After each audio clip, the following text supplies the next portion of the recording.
को उछाला जा रहा है, हवा पर रौब डाला जा रहा है। हमें बुनियाद है घर की और हमें घर से ही निकाला जा रहा है।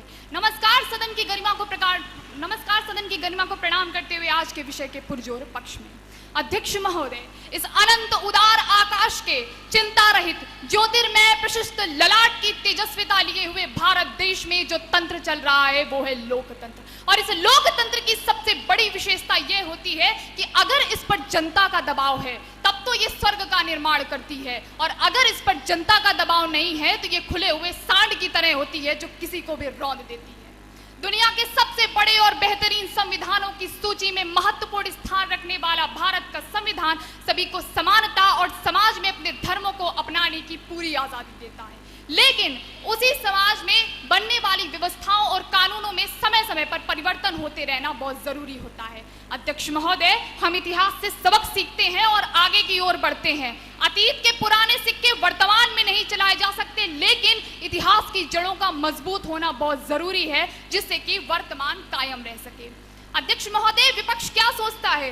विपक्ष कहता है कि एक हिंदू लॉ होता है, एक मुस्लिम पर्सनल लॉ होता है, एक क्रिश्चियन पर्सनल लॉ होता है, और समान नागरिक संहिता के आ जाने से धार्मिक अधिकारों का हनन हो जाएगा। अध्यक्ष महोदय, क्या आप ये नहीं मानते कि इतिहास और वर्तमान का रिश्ता परिवर्तन और निरंतरता का है? जब जब बहस छिड़ती है तब तब सवाल उठता है कि सभी धर्मों के ऊपर एक विशेष धर्म के कानून को लागू करना ही समान नागरिक संहिता का उद्देश्य है। लेकिन अध्यक्ष महोदय, हमें ये समझना पड़ेगा कि समान नागरिक संहिता का उद्देश्य सभी धर्मों के कानूनों में एक रूपता और समानता लाना है, क्योंकि ये अपने आप में एक निष्पक्ष कानून है और इसका धर्म से कोई ताल्लुक नहीं है। अगर बारीकी से अध्ययन करेंगे तो एक चीज पता चलती है कि समय के चक्र में अगर ना के बराबर कुछ बदला है तो वो है महिलाओं की स्थिति।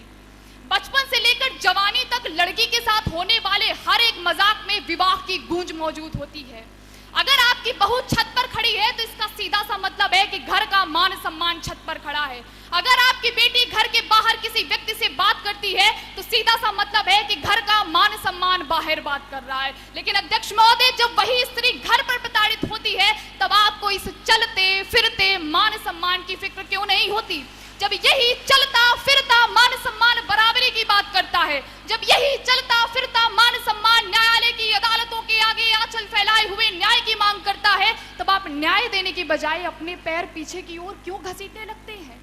केरल में हुई मुस्लिम महिला कॉन्फ्रेंस में 90% महिलाओं ने और वहीं के सायरो मालाबार चर्च ने समान नागरिक संहिता का पक्ष लेते हुए इसे देश की अखंडता का कवच माना है।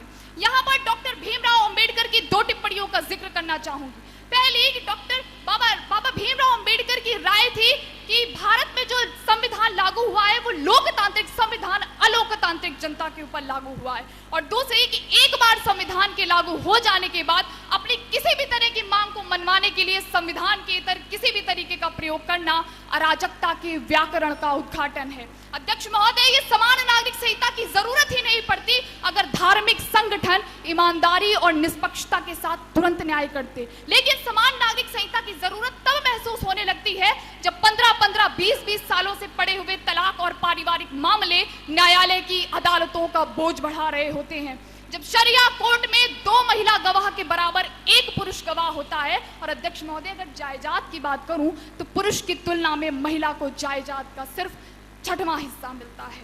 अध्यक्ष महोदय, हम इस देश के नागरिक हैं, छाती ठोक कर अपना हक लेते हैं। अगर यातायात को सुगम बनाने की बात की जाए तो एक राष्ट्र एक कार्ड का कोई विरोध नहीं करता।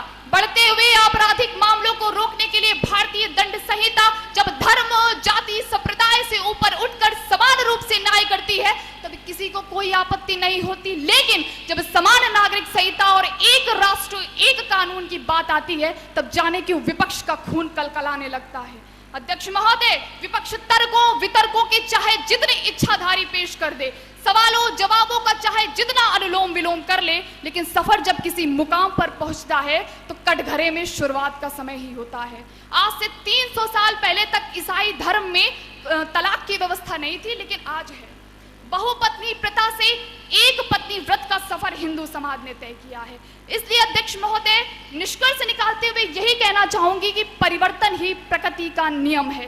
किसी भी धर्मनिरपेक्ष और प्रजातांत्रिक राज्य को समाजवादी समाजवादी समाज बनाने के लिए हमें पश्चिम के समाजवादी देशों से शिक्षा लेनी होगी और उनकी धार्मिक और राजनीतिक प्रणालियों को अपनाकर उन्हें भारतीय संदर्भों में लागू करना होगा। इस मामले में पश्चिम से सभ्यता लेने में, हमें पश्चिम से सीख लेने में हमें किसी भी मामले में हिचकिचाहट नहीं महसूस होनी चाहिए, जैसा कि भारत के संविधान के साथ है।